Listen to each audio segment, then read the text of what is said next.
So I just got a message from someone, probably a troll, saying like, why are you putting all this out there if you're so confident? Well, yes, I am confident that my case was fraud. But the reason why I'm putting it out there is for a couple of reasons. Number one, I want the legislators in North Carolina and people who have the power to make decisions to understand how horrific these caseworkers and guardian ad litems and attorneys can make someone's life if they want to. Because at the end of the day, they have the power to make changes to the law, which, as you can see, happens this year. So if you know anything about child welfare law, you would understand that this was a situation of my ex and his mother, who had only seen my daughter one time when they made all these false allegations in that year. So in 2023, they saw my daughter one time in July for one overnight. Went to the beach overnight. And then they came in October making all these allegations like they were even in our life, because they weren't. They literally pulled my daughter from the primary attachment and just worked with him to reunify her with him, but he'd already abandoned her. Wasn't paying child support, very irresponsible. And because it was power in numbers, multiple people said it, but that's just family mobbing. And so he and Emma had only seen Maura one time in 2023. I'd already been through this with them before in 2016 and 2017. The judge in Mecklenburg saw right through it because it was the truth. The other thing is that my family, who, my sisters, I haven't talked to them in 12, 15 years. They don't even know Maura. They've never even seen me in my role as a mother. And then all my aunts and uncles, all those people, all they heard about me was from Martha. Even Tom and Rita. They're all going off of one source. And Martha's just making everything up. I mean, she was telling my Aunt Mary that I didn't even have a diagnosis, okay? Total bullshit. But the reason why I'm putting it all out there is A, I want my daughter safe. B, I know that I'm not the only one this has happened to, across the country, okay? These people do what they want, and then the state, doesn't want to pay out to all these people because they're just not trained. They're not trained, they're uneducated, untrained, they don't know what the hell they're doing, but they just do what they want, and they've gotten away with it for so long because they've been allowed to. And you got to go through all this. I mean, seriously, today is 637 days of this bullshit, and it's an outright case of fraud. Payoffs, bribes. But there was no abuse, no neglect, and no dependency. So they can't just talk to people who don't even know you, making all these allegations, and they just jot them down because all these people have told them all this crap about you and they're hateful of you. It doesn't work that way. You can't go into a courtroom and be like, oh, she doesn't understand court proceedings, an attorney of 2 days. It's my attorney of 2 days. I didn't even met her. Go into a court and be like, oh, she doesn't understand court proceedings. And then they continue throughout, as you're incompetent, meaning you have an intellectual disability, you have no idea you can't understand things. And then you have 82 appointments with therapists, with psychiatrists, with a parental competency evaluator, 11 months of DBT group. And none of those people, or my friends, my neighbors, nobody has ever witnessed the behavior that is being reported to them by the same people who started this case by saying whatever the hell they wanted. And of course, then the exaggerations just got more and more and more, especially when I was writing to them, Katie, get out of this case. Oh no, I'm helping. And then my dad would back her up and be like, oh, she's helping. No, she's not helping, Dad. Telling them bullshit about me when I was 8 or 10, or, Katie's mad at me because I called her a whore in high school. Okay? That's the bitterness. That's just growing. I'm the family scapegoat. So it's any problem that's going on in the family, it's Kelly's fault. It's Kelly's fault. Well, they've been doing this all these years. I had no idea. I'm healing. I'm living. I'm being a mom. I had no idea. But they're supposed to do an investigation, not just ask the same people. And then, of course, since these people paid, all these back way, they paid my attorney to make a movie, crowdsource funding, so that she wouldn't defend me. They paid off the DSS attorney's house, got her house out of Hawk. I mean, all these things they paid for the guardian ad litem get work done to her house. Well, they didn't pay her, they paid the contractor. Just like they paid the crowdsource funding for the movie to be made. Just like they paid the mortgage company for the DSS attorney. They didn't pay the people so they can't track it, but you can. And I'm telling you, I have really good sources.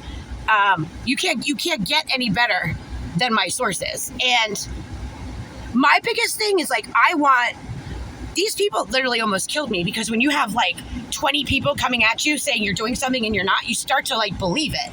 It's dehumanization, but it will knock you down to the point where you question your own reality.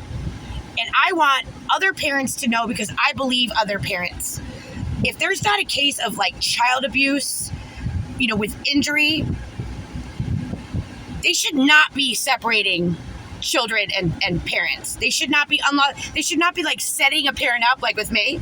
Oh, we're gonna let Martha unlawfully evict you, and then you don't have a home. Oh, you don't have any money to take care of your child. But I did prior to DSS knocking at my door.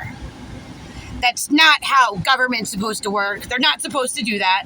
But more than that, they're not supposed to do, my daughter, her voice was stolen. And then they tried to punish me for speaking up for her, being whoa, what are you doing? He's not a good person. This is not a good idea. I had custody and I had the right to make those decisions.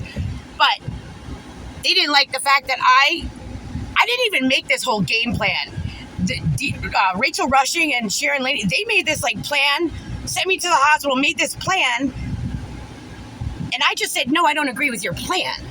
Oh, you revoked the plan. You're damn right I did. You gave my child to the non-custodial parent who's abusive, and now he's proven it. Him and his mom. They're making false allegations. I mean, they shut my case. They closed my case on November 15, 2023, because they knew these allegations were false. And they're all coming from the same people. So why the hell would they believe the same people to go ahead and open a whole nother case and file another petition on December 8th from the same people that they've already known, because they've already done their investigation, talked to the neighbors, talked to the teachers, talked to the police. They know these people are liars, but they're going to take their word for it? Well, money talks. But that's not good for children. That's not good for, these people literally destroyed our life. Multiple people, and then they all cover for each other, but they're doing so by lies. That's why I started documenting everything, recording everything. I didn't know when I first had my visitations that I needed to do this, but I realized after the first couple that I needed to, because at my first visitation, my daughter's guardian ad litem told me, oh, we know he's a path. I was talking about Red. And I said, well, we need to do co-parenting because he doesn't believe in co-parenting. He's hateful. And I was and he's just been lying. She said, oh, we know. I was okay, so they know. That's when I started bringing another phone and started recording my visitations. But as you can see, they're documenting all this stuff. I'm running around screaming at my daughter and I can't find an exit, and just she had to end visitation early. None of that shit happened. It was pure bullshit. And I can prove it. So once I saw that court summary, of course, I'm sending these videos to my attorney, to the DSS attorney, to the guardian ad litem attorney. I'm she's lying. But here's the thing. When they put shit in a petition and they never correct the record, and then they do all these little court summaries and say whatever the fuck they want to say, it all keeps boiling. So then the final custody order is this big 14-page thing of bullshit. And they knew it was bullshit. Because I didn't just send it to my attorney, I sent it to all of them. I was that honest, I was that bold. But then they got really pissed at me because everything that I was telling them ended up being true. Red not living with Emma, they were lying to but when I busted them, DSS and the guardian ad litem, the courts took it out on me. Well, had you investigated in the first place, had you had any conversations with me, and I could tell you all these things, then you would have had a bigger scope of the picture, not just a bunch of bullshit that everyone's just throwing at you, and you wouldn't have gotten yourself into this predicament in the first place. Does that make sense? It's not okay for anyone to destroy your life. I don't care if it's your family, I don't care if it's your boyfriend, girlfriend, friend group, neighbor, government. It is not okay for anyone to come in and sabotage your life and sit there and be oh, your fault. And when it has to do with your children, any parent who's not fighting for their children's best interest is not a good parent. So when I'm filing all these complaints, I wasn't just filing for me. I was filing mostly for Maura because she's a child. I can handle it. I'm an adult. Yes, I'm grieving. Yes, this has been horrible. Yes, I literally almost died. But if that's what's going on with me, imagine how bad Maura must feel. And imagine what things she has to do to compensate for all her pain. Because these people don't believe in having feelings and emotions. They don't have any.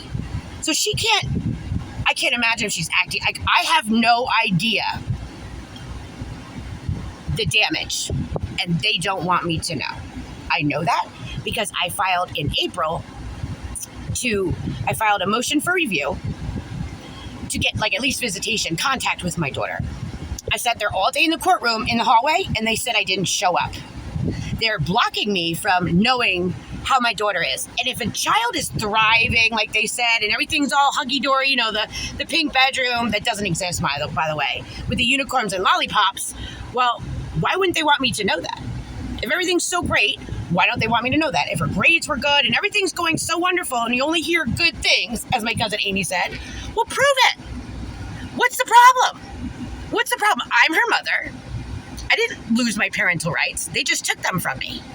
They took visitation based on bullshit, and they did all this because I made complaints. Complaints.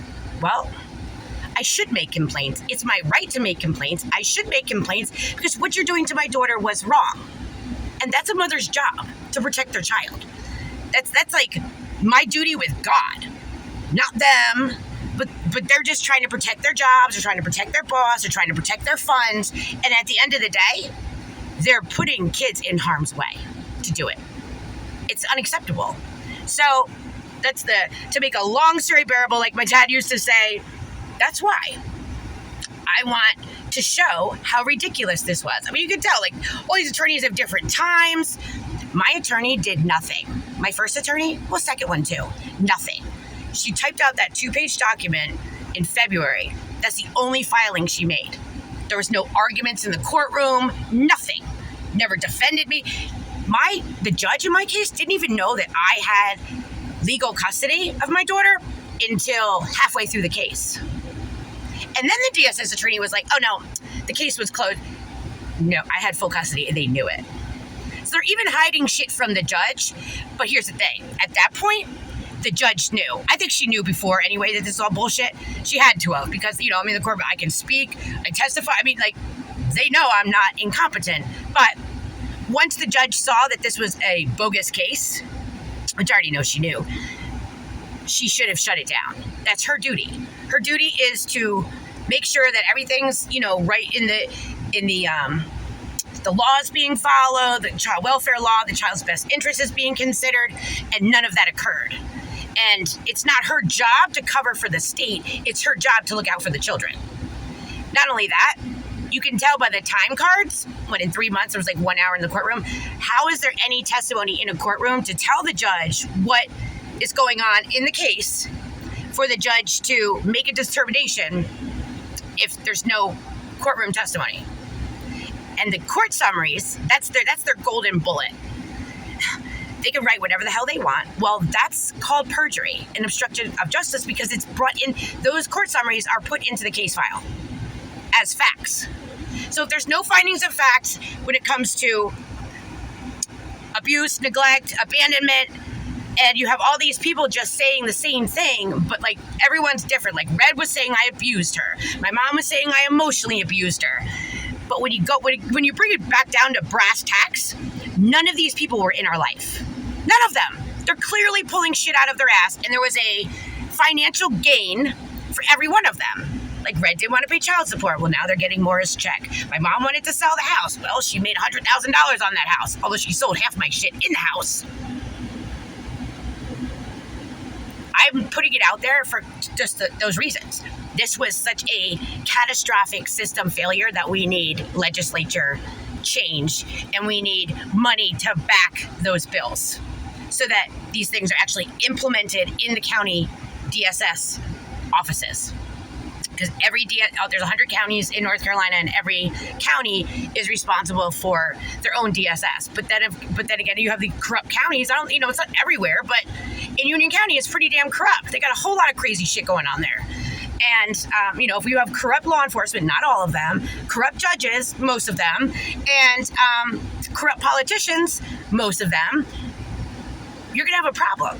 When everybody is okay with being financially paid off to do crooked shit, that's never good for children. That's never good for anyone. And I mean, this is happening to people in the criminal court, in the civil court, in the family court.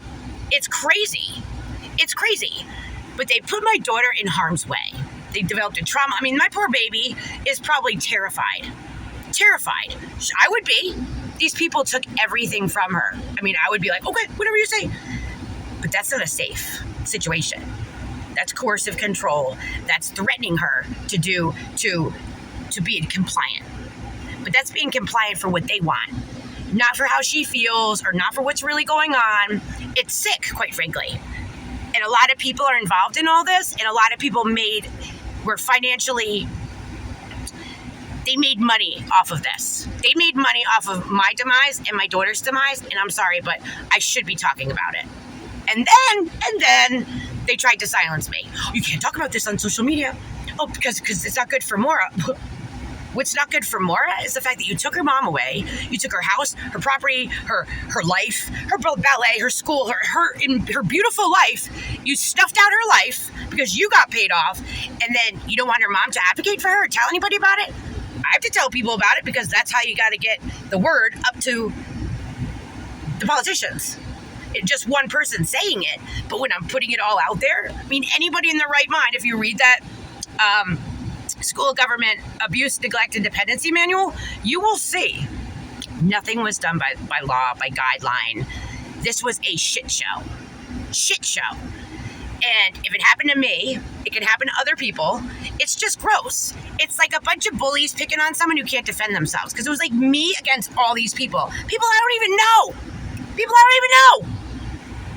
That's not okay. I mean, I almost died. How is that helpful for Maura to have a dead mother, to be an orphan? Because her dad's abandoned her too.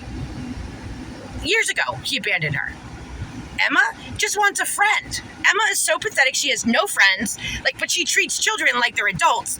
The whole reason why I stopped visitation with her is because she kept telling my daughter, Red and I's business. That's inappropriate. It's Red and I, our relationship as a couple, why I broke up, things like that. That's our business for ourselves. That's not Emma's business to tell, number one. Then she'd always, skew it, right? Because she hates both of us. Emma, she, to Maura, she was, hating on both of us. It's a borderline personality disorder thing. It's just, it's a push-pull. You gotta get people on their side. It's like my sisters, my mom. They have it. So they formed a little trauma bond, a trauma-hate bond. You know what I mean? They're all they're trying to outdo each other with all these false allegations just to see how low they could all go to destroy our life. And they should never have been given that opportunity. They should have never done it, but they should have never been believed, had the opportunity to do it. And that's where it lays with the DSS and then the state. Because, throughout this whole time, I'm making complaints. The constituent's office, she knew. She wrote this whole email. Okay, this was illegal. Why they do this illegal? Why they do this illegal? Why are they only allowing 1 hour visitation? All this time, Well, when I guess she confronted Union County, Ashley Lance, the director there, didn't give a shit. Because they've been getting away with this shit for so long. I mean, they had a supervisor unlicensed social worker, disciplining a little foster boy, a boy that was in foster care that this supervisor had, by chaining a dead chicken around his neck and then chaining him to the porch. Multiple calls have been made. Nothing happened. That's sick. Okay, these people are sadistically sick. And that's actually the sister of one of the unlicensed, I call them unlicensed because they're not licensed social workers, unlicensed social worker supervisor in my case. These people are not well. You know what I'm saying? And not only that, they did not qualify Red. He didn't have to take a drug test. He didn't have to take any parenting classes, but he's the one who needed it. He was the one saying, I knew there was something going on with my child, and I sought out professional help. But that's the other thing. So many professionals were involved in my case, and DSS ignored all their evidence. They ignored the PhD psychiatrist, parenting competency evaluator. They ignored all my therapists, my psychiatrists, group facilitator. My group facilitator actually left Daymark because of my case, because they kept wanting her to document all this shit. Caitlin Ho, like, she left Daymark. And then I left Daymark because in July, they all of a sudden threw out the drug test. Well, thank God. I mean, I knew something was off from the very beginning. So I was like an undercover mother, basically like documenting everything, saving everything, screenshotting everything. Like, I have fucking everything, anything. And I will admit, I wasn't so kind all the time. You know, when you're going through this shit, I mean, it's definitely my responsibility looking back on it. I probably should have handled it differently, but you know, I have to give myself grace when everything's being taken from you, and then they're saying all this shit about you that you know is not true, and nobody will listen to you, and they won't take your evidence, and the attorneys won't defend you. It does make you irate. So I said things I shouldn't have said. I did things I should have done. But at the end of the day, my reason was because I was upset for my daughter. It wasn't like I was trying to be an asshole or that I'm crazy. I was trying to advocate for my daughter, and nobody would let me. And that really upset me. And then, of course, they're taking everything away from her, acting like, oh, this is all great. This is all great. And they refuse to see any evidence of the reality of who these people really are. But they showed them who they are. And they're still, to this day, covering it up. I have court on next Tuesday. Like, they're trying to put me in jail for this. I know it's going to be probably continued because it's up in appeal. But, like, they didn't have the right to say, like, oh, you can't talk to me because that's denying public services. Taxpayers pay Ashley Lance's job. She's not a private employee. The taxpayer dollars. So when you screw something up, and I, as a taxpayer, contact you to, you know, ask you to rectify a situation, you don't have the right to be like, nope, I'm not talking to you. The judge says I don't have to. You can't do that. And you can't separate a child and a mother when there is no abuse, no neglect, no dependency.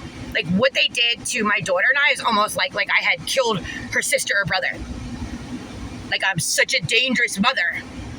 But if you look at the case file, they closed the case. So on November 15th, when they opened the whole new one, I was out of the house. I was living in a motel on my own penny, also paying Mark and Martha rent because, you know, my responsibility. I thought they were just investigating whatever. Well, on November 15th, this is about 10 days after Martha got here, I no longer had contact with my daughter. So everything that went into they knew that, you know, the first petition that they filed on November 6th, they knew that was all bullshit. But the same people who I didn't even have contact with, nobody was talking to me. Not my family, not Red, not Emma, not the caseworkers. But they still went ahead and filed this whole new petition. And they had placed my daughter with Martha. They had placed Maura with Emma and Red. So these people were causing all these problems in our life, and they should have had the balls to be like, look, Martha, we invited you here to be a temporary safety provider. You know, our investigation is done. You need to go back to fucking Montana. If you want to evict Callie and Maura, you need to do it the legal way. And throughout the whole thing, I was telling them, I'm like, I don't want my daughter around this. They didn't care. But if they close the case and they're going to do in-home services, that means that you're safe around your child. And what they took my daughter into not secure custody was they did it on December 8th, 2023, about an incident that happened on December 1st, 2023. And like the police were involved. They could look at the cam and say I wasn't trying to kidnap my daughter. They can look at the cam and say I wasn't like losing my mind. I just went to my house to get some of my property because my mom had unlawfully evicted me and I needed to get some shit. Literally, I had like 5 minutes notice to pack shit. You see me? I'm like, oh, I guess I gotta go to a motel. Like, I didn't know what the hell was going on. That is not my fault or Maura's fault.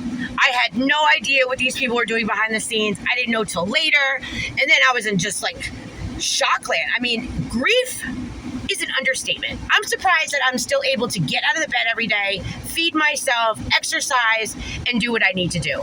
Because I go through every single day with like my stomach feeling so sick because I'm so worried about my child.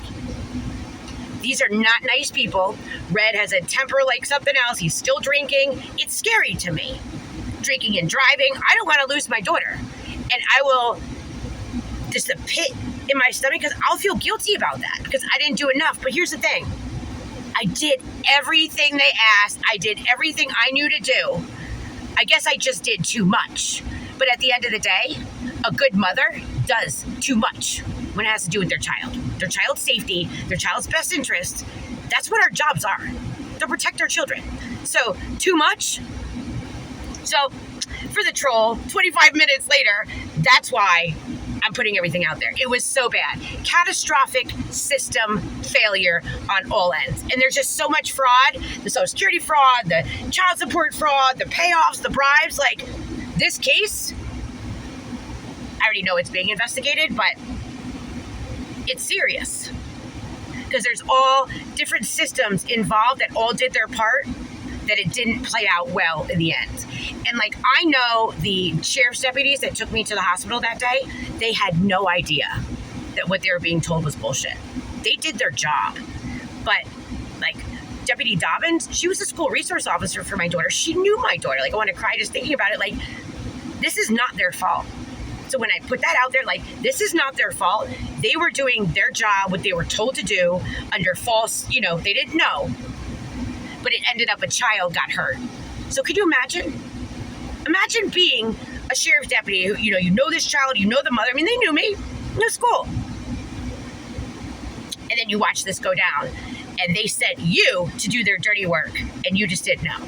Like, I feel so bad for Deputy Dobbs. I just feel bad for everyone who was involved in this situation that didn't understand the darkness behind it. But at the end of the day, I'm putting it out there because these are the people that the FBI, Attorney General's office, these are the people the civil rights people, these are the people who need to be talked to because they have no skin in the game. No skin in the game. And I know they'll tell the truth, All right, 27 minutes later, woo!